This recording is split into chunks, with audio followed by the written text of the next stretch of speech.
Car में नाटक। ममता और दोनों बच्चे चलती हुई टैक्सी में उन बाप बेटों द्वारा बैठे बैठे खेले जा रहे यह ड्रामा देखते सुनते रहे। अल्ताफ हालांकि तन्मयता से गाड़ी चला रहा था, तथापि ड्रामे का मजा भी ले रहा था। इस बात का प्रमाण उसके होठों पर बीच बीच में आने वाली मुस्कान थी। टैक्सी में अब भूतकाल का ड्रामा शुरू हो चुका था। अचानक ही रेलवे इंक्वायरी पर पूछताछ की थी। सुधाकर ने बताया, पता चला कि गाड़ी 2 घंटे लेट है। बड़ा बवाल हुआ। सोचा घर से आपके निकलने से पहले ही मालूम कर लेता तो अच्छा रहता। आप बेकार ही प्लेटफॉर्म पर बोर हो रहे होंगे। बस ऑटो किया और चला आया। चलो अच्छा हुआ, दादाजी बोले। तुम ना आते तो हमें शायद सारे डिब्बे झांकने पड़ते। अरे नहीं बाबूजी, इन कूलियों को सारे डब्बे की पोजीशन और लोकेशन मालूम रहती है कि कौन सा कंपार्टमेंट इंजन से कितना पीछे लगता है और प्लेटफॉर्म पर किस जगह आकर रुकता है। हम लोग अभी ये बातें कर ही रहे कि गाड़ी के इंजन ने सीटी दे दी। उसकी आवाज़ सुनकर ट्रेन में सबसे पीछे लगे डब्बे के गेट पर खड़े होकर गार्ड ने हरी झंडी हिला दी और गाड़ी ने प्लेटफॉर्म से खिसकना शुरू कर दिया है।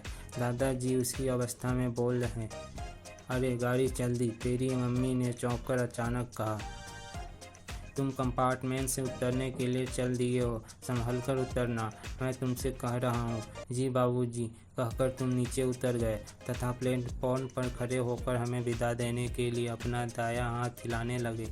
बच्चों ने भी प्लेटफॉर्म पर खड़े अपने पापा को अपना हाथ हिलाते हुए टाटा कहना शुरू कर दिया है। यूँ कहकर दादाजी ने अपनी आंखें खोल ली और बोले, ट्रेन ने गति पकड़ ली है। प्लेटफॉर्म और उस पर खड़े तुम दूर, बहुत दूर छूट गए हो। हम अपनी सीट पर बैठ गए हैं। वाह क्या लाइव ड्रामा क्रिएट किया डैडी जी और दादाजी ने मिलकर, मज़ा आ गया। मनिका बोली, आखिर डैडी और दादाजी किसके? निक्की अपनी पीठ आप थपथपाता हुआ बोला, मेरे। अकेले तेरे नहीं, मनिका ने कहा, मेरे भी। हम दोनों के, निक्की ने कहा। हाँ, वह बोला और तपाक से हाथ मिलाया। ममता उन दोनों की बातों सुनती और मुस्कुराती रही। टैक्सी तेज गति से आगे बढ़ती जा रही थी। नजीबाबाद आ गया सर जी। भर यात्रा चलती रही। बातें करते और सुनते मनिका तथा निक्की अब नींद आ गई, पता ही नहीं चला। ममता भी उसके कुछ ही देर बाद सो गई थी। न सोए तो केवल सुधाकर और दादाजी। दरअसल ड्राइवर के मनोबल को बनाए रखने, उसे नींद के झटके से बचाए रखने के लिए उसके साथ बैठी सभी सवारियों को जगे रहना जरूरी होता है।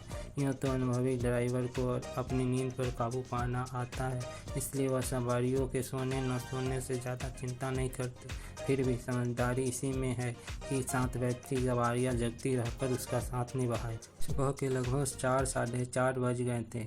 बाहर अभी भी काफ़ी अंधेरा था, लेकिन यह आभास होने लगा था कि कुछ शहरी सा इलाका शुरू हो गया है। सुधाकर अपनी आंखें फड़फड़ाकर कभी कभार नजर आने वाली साइन बोर्ड पर उस जगह का नाम पढ़ने की कोशिश करने लगा, लेकिन बाहर के अंधकार और गाड़ी की तेज रफ्तार के कारण किसी भी बोर्ड पर कुछ नहीं पढ़ पा सका। किंचित चहल पहल पर एक चौराहे के निकट अल्ताफ ने टैक्सी को सड़क किनारे बने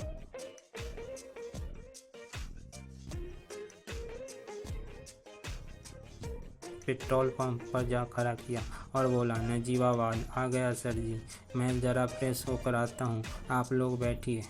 यूँ कहकर वहाँ के एक कर्मचारी से टॉयलेट का रास्ता पूछकर वह पेट्रोल पंप के पिछवाड़े चला गया।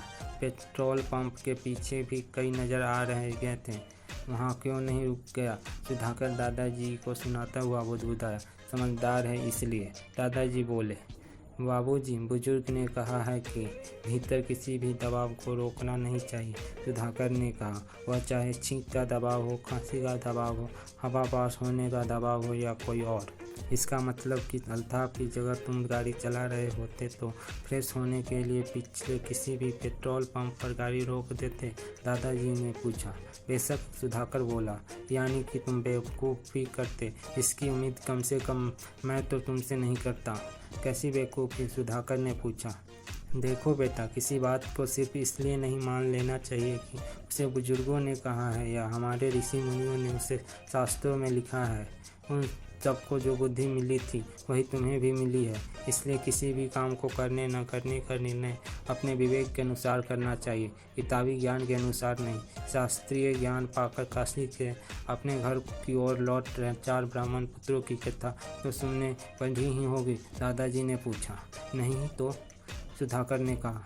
नहीं तो सुनो, दादाजी बोले। ब्राह्मण कुमारों की कथा। काशी के एक ऊंचे दर्जे के गुरुकुल के शिक्षा समाप्त करके 4 ब्राह्मण पुत्र अपने अपने घर को लौट रहे थे। चलते चलते वे एक घने जंगल से गुजरे। जब वे उसके बीचों बीच पहुंचे तो रास्ते में उन्हें हड्डियां का एक ढेर पड़ा मिला। वे वहां रुक गए और आपस में विचार करने लगे कि हड्डियों का ढेर किस प्राणी का हो सकता है। काफ़ी माथापच्ची करने पर भी उसकी समझ में कुछ नहीं आया। तब उनमें से एक ने कहा, अरे हम बेकार में इतनी देर से माथापच्ची कर रहे हैं, हमारी विद्या आखिर किस दिन काम आएगी। यह कहकर उसने अपने कंधे पर लटके थैले में हाथ डालकर कागज की एक पुड़िया निकाली। इसमें से चुटकी भर राख निकालकर उसने अपने दाएं हाथ की हथेली पर रखी, आंखें मूंदकर कोई मंत्र पढ़ा और हथेली पर रखी राख को फूंक मारकर हड्डियों के ढेर पर उड़ा दिया। आश्चर्य!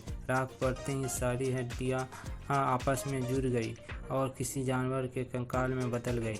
यह देखकर वे दोबारा आपस में विचार करने लगे कि सामने पड़ा कंकाल किस जानवर का हो सकता है। कुछ देर बाद उसमें से एक अन्य बोला, चलो मैं भी अपना शास्त्र ज्ञान को परखता हूँ।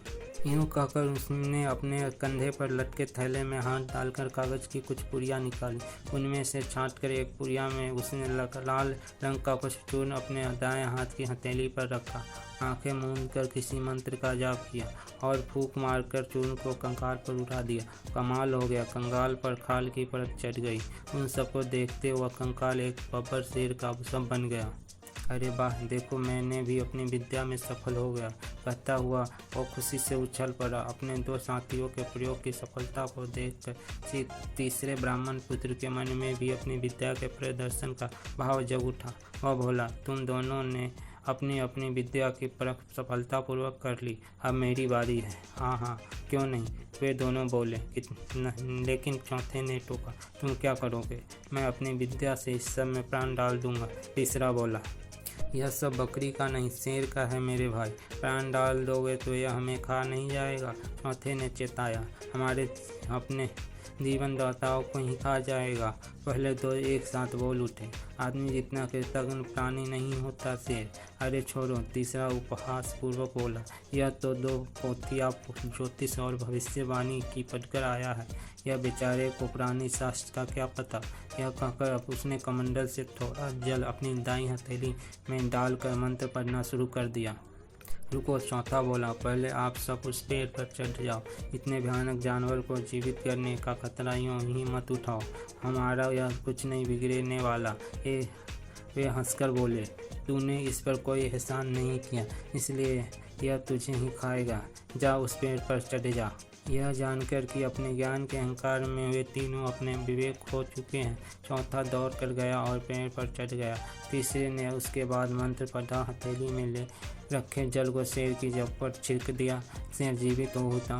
यह देखते ही तीसरा जोर से चिल्लाया, मैंने कर दिखाया, देखो मैंने कर दिखाया। उसकी आवाज़ सुनकर शेर की ने उधर गर्दन घुमाई। 3 अनजान मनुष्यों को वहाँ खड़ा पाकर वह जोर से गुर्राया।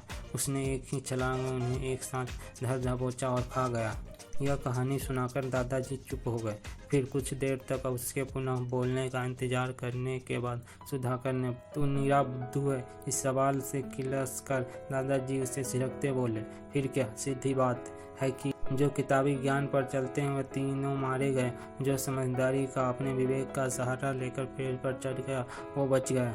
हाँ, लेकिन आपकी कहानी का उस बात से क्या संबंध है कि अल्ताफ पीछे किसी पेट्रोल पंप पर क्यों नहीं रुका? सुधाकर ने पूछा।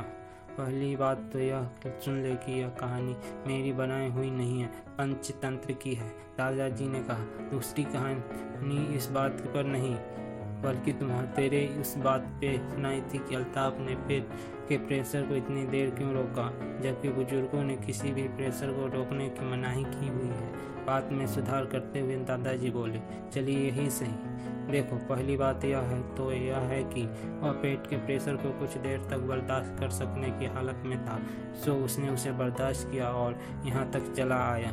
अगर वह बुजुर्गों की कही बात यानी किताबी ज्ञान पर चलता तो बर्दाश्त करने न करने की बात ही खत्म हो जाती। गाड़ी को वहीं कहीं खड़ी करता और फायरिंग हो लेता।